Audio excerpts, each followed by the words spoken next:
All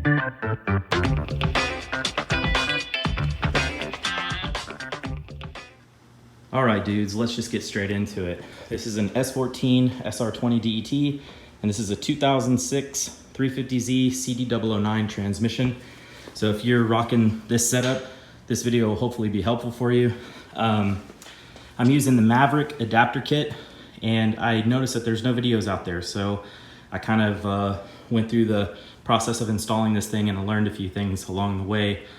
Not really much support from the company that sells these. Once they found out I wasn't sending my transmission in for the bell housing machining, they kind of just stopped replying to my emails, but I ended up getting it all situated. So yeah, you'll just bolt this adapter plate up like you would any other adapter plate. My application is going to be a little bit different. I'm putting this into a Nissan hardbody, so chances are you're probably putting it in a 240 or like a Datsun 510 or something like that. I'm running a rear sump oil pan, and I don't have all the bottom bolts to work, but yours will. And so far the fitment has been great, so I don't suspect you'll have any issues with that. When you're milling your bell housing, like I was, if you're not going through Maverick to do it and you're just gonna do it yourself, I did the thickness of the plate. So I just mic'd this, and then I just removed that much from the plate. Now regarding the pivot ball, I'm not using an extended pivot ball. This is just a regular CD00 pivot ball with the small washer that comes with it. And then the other parts, now this is the kind of cool part that'll probably help you out, because there's not much on the website that tells you what to do. I'll put a link in the description to all the parts I'm using, as well as at the end of the video. This isn't all of it, but so this is 2006 350Z G35 clutch fork right here. This is the cast iron one I'm using. This is the sleeve. You're not going to use this, so we're going to get rid of that. This is the retainer clip. You're going to use this. This is the throwout bearing, obviously, and it actually is the same part number for both, surprisingly. Now this is the old clip. You're not going to be using this. You're obviously not going to be using the fork. So now you have this release. Now this is really important, and if you get this wrong, I'll show you what happens right now. So if you're running the 350Z bearing sleeve, you're gonna run into this issue right here. So that's when it engages the pressure plate, the throwout bearing. You don't have that much travel. So when your slave's on here pushing this back, it's only gonna push it back far enough, it's gonna hit this, and you're not gonna be able to disengage the clutch. So yeah, that's why you have to run the SRKA bearing sleeve. So yeah, you'll see almost immediately the difference between the two. So this right here is the 350Z, this is the S14, and it should be apparent why you're gonna need to use the S14.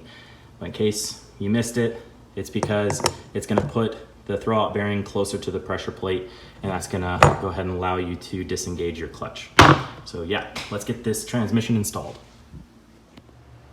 Just for a little bit more clarification, this is the Z fork that we're using, the cast iron fork.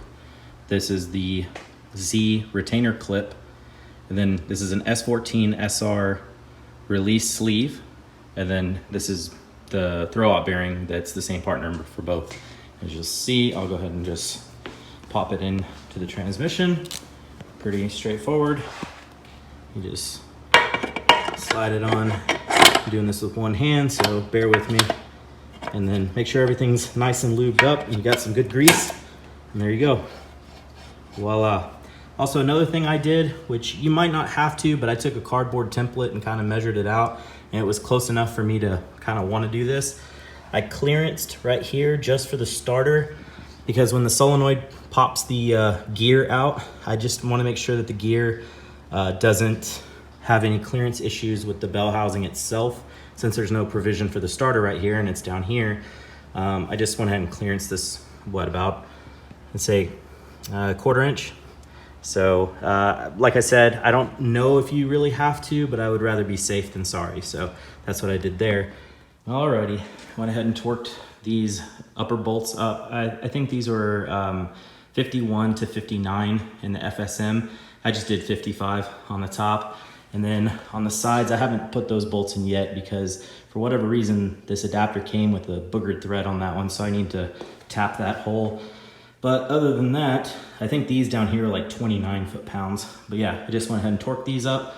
And curiosity is kind of getting the better of me here. I kind of want to see what it weighs. I'm thinking probably like 415 pounds or so, just because it doesn't have the turbo or the manifold or anything on it, and there's no fluids in it. So I'd say probably like 415 or something. So I guess we can find out.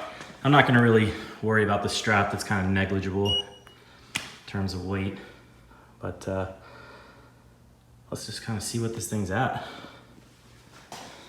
So I've actually weighed engines in the past. I actually know how much this engine weighs with the SR trans. Oop, maybe a little bit slower.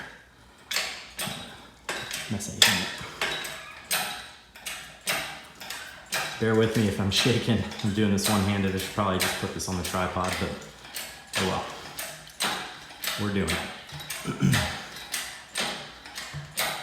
Oh man, is it not even 400 pounds? No way. Well, it doesn't have the turbo and stuff on it, so that kind of makes sense. 390 pounds. Make sure it's not touching anything, not touching the ground. Not touching anything over here. Nope. Free hanging. Yep, 390 pounds. What do you know? I was kind of close, I guess. But yeah, anyways, yeah, that's pretty much all I have for this video. I just want to make it quick, down and dirty. So catch you guys on the next one. Cheers.